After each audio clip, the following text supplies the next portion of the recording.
जिन दोस्तों ने थॉर की फिल्में देखी हैं, वे जानते होंगे कि ओडिन ने असल में बर्फीले दैत्य लोकी को गोद लिया था। थॉर और लोकी के बीच वह सीधी सादी लेकिन गहरी आपसी टकराहट आखिरकार थॉर के नायकत्व को जन्म देती है। लेकिन एक अन्य समानांतर ब्रह्मांड में ओडिन ने लोकी को बर्फीले दैत्यों की जाति को लौटा दिया और थॉर अपने घर का इकलौता बेटा बन गया।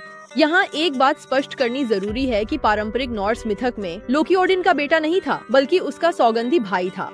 कई पौराणिक कथाओं में इसका उल्लेख मिलता है कि लोकी और दैत्यांगना एंगरबोदा के 3 संतानें थीं, विशाल सर्प यरमुंगांड, दानव भेड़िया फेनरीर और मृत्यु की देवी हेल। तो जब आप ये जानकारी जान लेते हैं, फिर इस फिल्म के दृश्य को देखेंगे तो आपको एक बिल्कुल नया एहसास होगा। वो तो तुम्हारा सगा भाई है। अरे थॉर असगार्ड का इकलौता राजकुमार होने के नाते ओडिन के शाश्वत निद्रा में जाने के बाद पूरी तरह से आजाद हो गया। वह पार्टी करने का बेहद शौकीन था और आखिरकार रंगीन रातों की तलाश में धरती पर आ पहुंचा। हर तरफ के जोशीले लोग भी उसकी खबर सुनकर आ गए। जिन 2 लोग जाम उठा रहे हैं वे गार्डियंस ऑफ द गैलेक्सी के राइवेजर्स हैं और ये हैं थॉर रैग्नारॉक में दिख चुके सहायक किरदार थंडरिंग।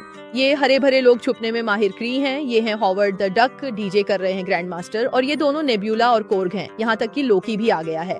बस फर्क इतना है कि इस समय वह फिर से फ्रॉस्ट जायंट का रूप धारण कर चुका है और थॉर का जिगरी यार बन गया है।